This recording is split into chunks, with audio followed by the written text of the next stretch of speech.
अस्सलाम वालेकुम। मैं तैयब एजाज उम्मीद करता हूँ तमाम लोग खैर ऑफिस से होंगे, जहाँ कहीं भी होंगे अपने लिखाना के साथ एक अच्छी ज़िंदगी बसर कर रहे होंगे। मेरे पास एक केस स्टडी है, मैं ज़रा इसके आपको वो बता देता हूँ। इफ़ एंड बट्स बताने लगा हूँ।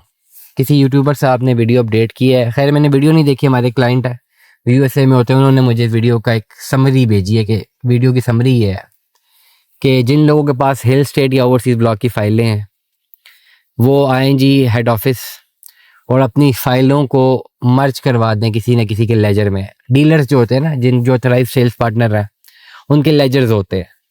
मतलब ये आसान लफ्ज़ों में, लेट अस सपोज अगर मैं एक ऑथराइज्ड डीलर हूँ पार्क व्यू का, तो मेरा एक ऑलरेडी सोसाइटी के पास एक लेजर लगा होगा जिसमें लेट अस सपोज 2 या 3 करोड़ रुपए की पेमेंट है, वो लेजर में है।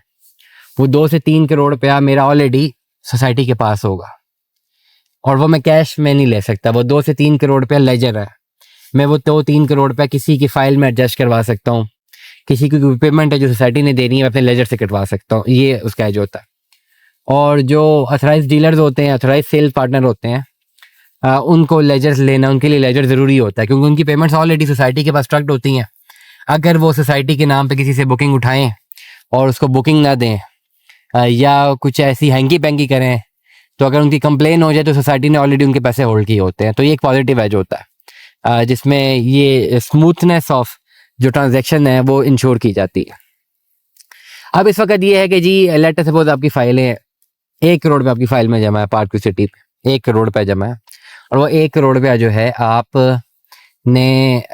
आपके पास फाइल नहीं कंटिन्यू करना चाहते, आप सोसाइटी आके लेजर में डलवा देंगे किसी न किसी ABCD के लेजर में। वो 1 करोड़ रुपये उनके लेजर में चला जाएगा, ठीक है। लेकिन क्या उनके लेजर में 1 करोड़ रुपए जाने से वो डीलर आपको 1 करोड़ रुपए देगा कैश में? This is a question mark. अगर आप ये सोच रहे हैं कि आप अपनी फाइल आके जमा कराएंगे, वो 1 करोड़ आपका एडजस्ट हो गया और डीलर 1 करोड़ आपको दे देगा, वैसा नहीं होगा। वो अगर लेजर 1 करोड़ रुपए का डीलर के खाते में आ गया तो 1 करोड़ रुपए कंप्लीटली कैश वो खुद भी नहीं कर सकता।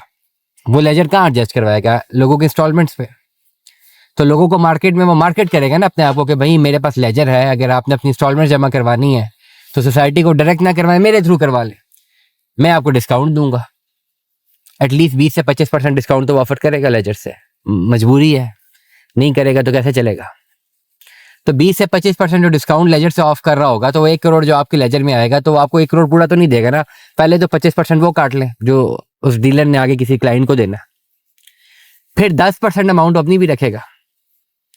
तो अगर आप 1 करोड़ रुपए लेजर में लगवाएंगे तो आपको 1 करोड़ रुपए कैश नहीं होगा। 35% में अप्रॉक्सीमेट फिगर्स बता रहा हूँ, उससे ज्यादा भी हो सकता है, 50%, 60% भी हो सकता है, depends upon the market rate. अगर मार्केट में ज्यादातर लोग होंगे इंस्टॉलमेंट जमा करवाने वाले तो फिर तो ये रेट 35% पे होगा। अगर मार्केट में लोग ही कम है जिन्होंने इंस्टॉलमेंट जमा करवानी है लेजर से, तो फिर ये 50% तक भी रेट आएगा। तो आपका जो लेजर एडजस्ट होगा वो इस तरह नहीं होगा कि सारे पैसे मिल जाए, आपको आधे पैसे मिलेंगे मिनिमम या मैक्सिमम कह ले, नंबर 1। नंबर 2, जिन लोगों ने फाइलें प्रॉफिट में खरीदी हुई हैं वो प्रॉफिट एग्जिस्ट ही नहीं करेगा। अगर 50 लाख वाली फाइल किसी ने 20 लाख प्रॉफिट देके खरीदी है तो भाई 50 लाख वाली ही फाइल जो है सस्टेन करेगी, 20 लाख जो प्रॉफिट था वो सस्टेन नहीं करेगा। तो अब अगर आपने अपना लेजर एडजस्ट करवा के पेमेंट लेनी है तो इनडायरेक्टली आपको 50% तक पेमेंट छोड़नी पड़ेगी।